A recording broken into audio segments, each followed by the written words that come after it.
Let's have a session on evaluation for legal changes. So legal changes can impact the profits of businesses. Legal changes could increase the profits of businesses or they could reduce the profits for businesses. So the question, are legal changes always good for businesses, clearly depends on certain things. Well, firstly, it depends on exactly what the change is in the law, the change in the legislation.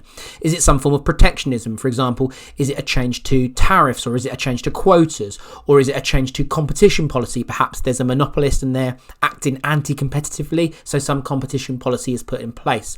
So it depends ultimately what that legislation change is. Secondly, it depends on how managers respond to the legal change, how they respond to this legislation.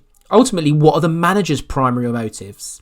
And finally, it depends on how flexible the business is in responding to the legal changes. Remember, a business that is flexible tends to have a flatter organisational structure, they tend to be decentralised in their nature, and they tend to have more flexible working in place. And if they have these three things, then perhaps they are able to better respond to legal changes. But if they have quite the opposite, in terms of they're centralised, they don't have flexible working, and instead they have a taller organisational structure, perhaps a mechanistic organisational structure, then that could lead to the fact that the business is unable to respond to legal changes. I hope that helps, and I'll see you in the next sesh.